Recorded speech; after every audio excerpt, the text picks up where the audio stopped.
Dubai వేదికగా భారత్ పాకిస్తాన్ జట్ల మధ్య కీలక మ్యాచ్ జరగబోతోంది. సెమీఫైనల్ అవకాశాలు సజీవంగా ఉండాలంటే ఇరు జట్లకు ఈ మ్యాచ్ ఎంతో కీలకం. ఈ మ్యాచ్ కోసం క్రీడాభిమానులు ఆసక్తిగా ఎదురుచూస్తున్నారు. అయితే బంగ్లాదేశ్తో జరిగిన తొలి మ్యాచ్లో 6 వికెట్ల తేడాతో విజయం సాధించిన రోహిత్ శర్మ సారథ్యంలోని భారత్ జట్టు పూర్తి ఆత్మవిశ్వాసంతో ఉంది. అటు న్యూజిలాండ్తో జరిగిన తొలి మ్యాచ్లో పాక్ 60 పరుగుల తేడాతో ఓటమిని మూటగట్టుకుని డైలమాలో పడింది. ఐసీసీ ఛాంపియన్స్ ట్రోఫీలో రెండో మ్యాచ్లో ఎలాగైనా గెలవాలన్న లక్ష్యంతో భారత్ ముందుకు సాగుతోంది. ఈ మేరకు విపరీతంగా ప్రాక్టీస్ చేస్తోంది. పాక్తో గత మ్యాచ్లను పరిశీలిస్తే టీమిండియా విజయం ఖాయమని క్రికెట్ అభిమానులు భావిస్తున్నారు. భారత్ పాక్ జట్ల మధ్య ఇప్పటి వరకు 135 వన్డేలు జరగగా పాకిస్తాన్ 73 మ్యాచ్ల్లో విజయం సాధించింది.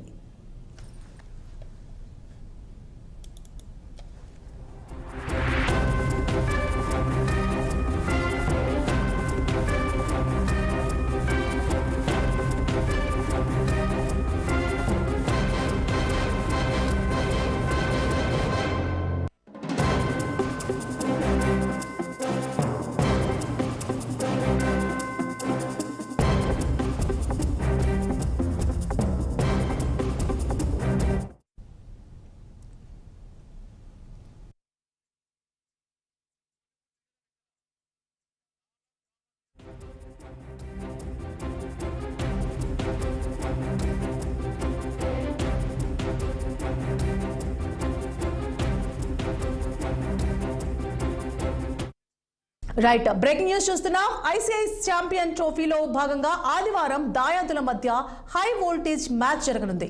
దుబాయ్ వేదికగా భారత్ పాకిస్తాన్ జట్ల మధ్య కీలక మ్యాచ్ జరగనుంది. సెమీఫైనల్ అవకాశాలు సజీవంగా ఉండాలంటే ఇరు జట్లకు ఈ మ్యాచ్ ఎంతో కీలకం. ఈ మ్యాచ్ కోసం క్రీడాభిమానులు ఆసక్తిగా ఎదురుచూస్తున్నారు. అయితే బంగ్లాదేశ్తో జరిగిన తొలి మ్యాచ్లో 6 వికెట్ల తేడాతో విజయం సాధించిన రోహిత్ శర్మ సారథ్యంలోని భారత జట్టు పూర్తి ఆత్మవిశ్వాసంతో ఉంది. అటు న్యూజిలాండ్తో జరిగిన తొలి మ్యాచ్లో పాక్ 60 పరుగుల తేడాతో ఓటమిని మూటగట్టుకుని డైలమాలో పడింది. ఐసీసీ ఛాంపియన్స్ ట్రోఫీలో రెండో మ్యాచ్లో ఎలాగైనా గెలవాలన్న లక్ష్యంతో భారత్ ముందుకు సాగుతోంది. ఈ మేరకు విపరీతంగా ప్రాక్టీస్ చేస్తోంది. పాక్తో గత మ్యాచ్లను పరిశీలిస్తే టీమిండియా విజయం ఖాయమని భారత్ క్రికెట్ అభిమానులు భావిస్తున్నారు. భారత్ పాక్ జట్ల మధ్య ఇప్పటి వరకు 135 వన్డేలు జరగగా పాకిస్తాన్ 73 మ్యాచ్ల్లో విజయం సాధించింది.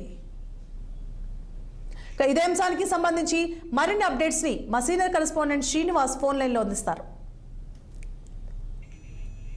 లైవ్ లో అందిస్తారు శ్రీనివాస్. రేపు కీలక మ్యాచ్ జరగబోతుంది.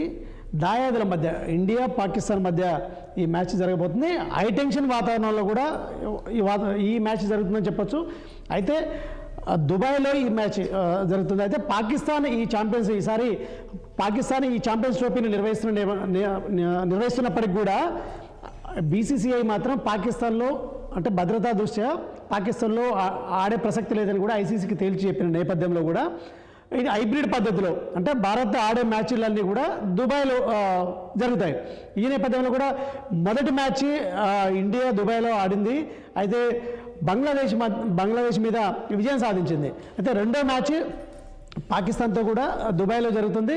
అయితే ఇది అంటే దాయాదుల పోరుగా ఇప్పుడంటే ప్రపంచ క్రికెట్లో అత్యంత హై వోల్టేజ్ మధ్య జరిగే మ్యాచ్ ఇండియా పాకిస్తాన్ మ్యాచ్ అని చెప్పొచ్చు. ఈ నేపథ్యంలో కూడా ఎప్పుడు జరిగినా సరే ఇండియా పాకిస్తాన్ జట్ల మధ్య ఎప్పుడు మ్యాచ్ జరిగినా సరే హై వోల్టేజ్ మధ్య హై టెన్షన్ వాతావరణం నెలకొంటుంది.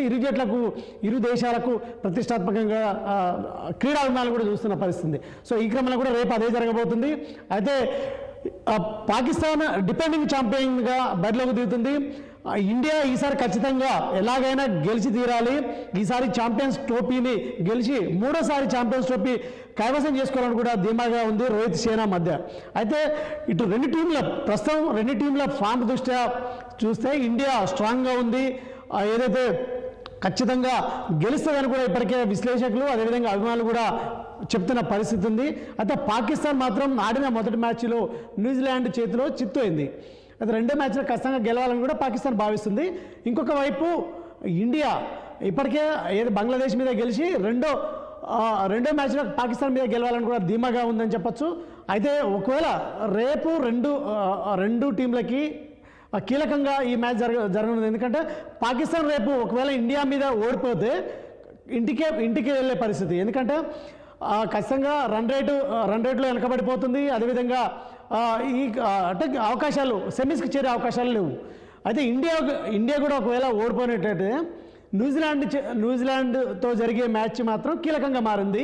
నెట్ రన్ రేట్ పరిగణలోకి తీసుకునే అంశంలో కూడా సెమీస్కి సంబంధించి ఆ క్యాల్కులేషన్స్ ఉంటాయని చెప్పొచ్చు. సో ఈ నేపథ్యంలో రెండు టీంలు ప్రతిష్టాత్మకంగా ఈ మ్యాచ్ని తీసుకున్నాయి. ఖచ్చితంగా గెలవాలని కూడా అంటే ఇటు ఇండియా కూడా ఇప్పటికే ప్రాక్టీస్ చేస్తుంది.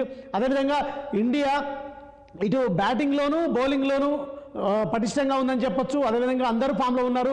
కీలక ఆటగాళ్ళు ఇటు కెప్టెన్ రోహిత్ శర్మ కూడా ఇంగ్లాండ్తో జరిగిన ఏదైతే ఈ సిరీస్లో ఫామ్లోకి రావడం, సెంచరీ చేయడం కూడా ఆ జట్టుకు కలిసి వచ్చే అంశం. మరొక వైపు ఏదైతే కింగ్ కోహ్లీ కూడా ఫామ్లోకి రావడం, అదేవిధంగా బంగ్లాదేశ్తో జరిగిన మ్యాచ్లో కూడా ఇటు రోహిత్ శర్మ కావచ్చు, కోహ్లీ కూడా అంటే ఫామ్లోకి వచ్చారని చెప్పొచ్చు. సో ఈ నేపథ్యంలో కూడా ఇటు బ్యాటింగ్ ఓపెనర్ శుభ్మాన్ గిల్ కూడా ఇప్పటికి కూడా బంగ్లాదేశ్ మీద జరిగినటువంటి మ్యాచ్లో సెంచరీ చేయడం, ఓపెనింగ్ స్ట్రాంగ్గా ఉందని చెప్పొచ్చు.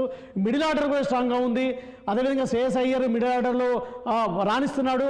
అదేవిధంగా స్ట్రాంగ్గా ఉన్న పరిస్థితి. హార్దిక్ పాండ్యా, అదేవిధంగా ఇటు అక్షర్ పటేల్ ఆల్రౌండర్ కూడా ఆ టీంకి అంటే ఇండియా టీంకి బలంగా కనిపిస్తున్న పరిస్థితి కనిపిస్తుంది. సో ఇటు స్పిన్ విభాగంలో కూడా భారత్ పటిష్టంగా ఉంది అని చెప్పొచ్చు. సో ఈ క్రమంలో కూడా రెండు జట్లు ఇటు పాకిస్తాన్ కూడా స్పిన్ విభాగాన్ని కూడా అంటే ఆ విభాగం మీద ఆశలు పెట్టుకుంది. ఖచ్చితంగా స్పిన్తో రాణించాలి, అదేవిధంగా గెలవాలని. సో ఈ నేపథ్యంలో కూడా రేపు జరగనున్న ఛాంపియన్స్ ట్రోఫీలో కీలక మ్యాచ్ ఇండియా పాకిస్తాన్ జట్ల మధ్య జరుగుతుందని చెప్పొచ్చు.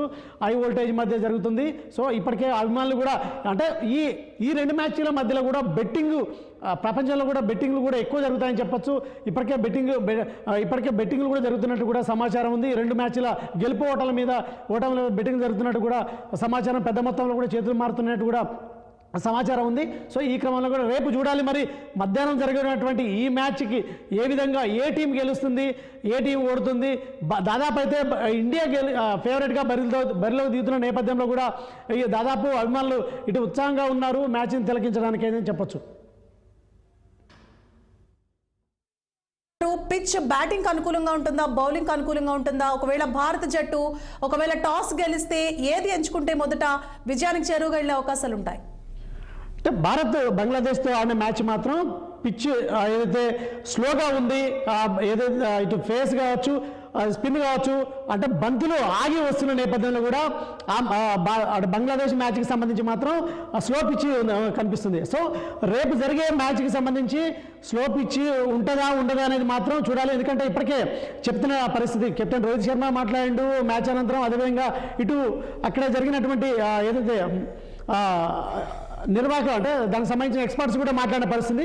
సో పిచ్ ఎప్పుడు ఒకసారి స్లోగా ఉంటే ఇంకోసారి స్పీడ్గా ఉండే అవకాశం ఉంది నేపథ్యంలో కూడా రేపు మరి పిచ్ను బట్టి టాస్ గెలిస్తే రోహిత్ శర్మ బ్యాటింగ్ బౌలింగ్ అనేది తెలుస్తుంది. ఎందుకంటే అంటే రేపు టాస్ కీలకంగా ఉంది. ఈ టాస్ ఎవరు గెలిస్తే వారు దాదాపుగా బౌలింగ్ చేయాలా అంటే పిచ్ని అనుకూలించే దాన్ని బట్టి బౌలింగ్ చేయాలా బ్యాటింగ్ చేయాలని బట్టి నిర్ణయం తీసుకునే అవకాశం ఉంది. ఎందుకంటే మొన్న బంగ్లాదేశ్ మ్యాచ్లో బంగ్లాదేశ్ టాస్ గెలిచి బ్యాటింగ్ తీసుకుంది. సో ఈ నేపథ్యంలో కూడా రేపు టాస్ కీలకంగా ఉంది. టాస్ ఎవరు గెలుస్తారనే దాని మీద కూడా ఈ మ్యాచ్ ఫలితాలు కూడా తేలే అవకాశం ఉంది. స్లో పిచ్ అయితే మాత్రం స్పిన్నర్లకు అనుకూలించే అవకాశం ఉన్న నేపథ్యంలో కూడా ఇరు జట్లు పటిష్టంగా నైపుణ్యమైన స్పిన్నర్లు ఉన్న క్రమంలో కూడా మరి ఆ స్పిన్నర్లను బట్టి ఉంటుంది. అదేవిధంగా ఫాస్ట్ బౌలర్లు కూడా ఇండియాకి ఇటు షమి కూడా 5 వికెట్లు తీశాడు. ఛాంపియన్స్ ట్రోఫీలో బంగ్లాదేశ్ మీద 5 వికెట్లు తీసి స్ట్రాంగ్ గా కనిపిస్తున్నాడు. అదేవిధంగా thank you for the update Srinivas.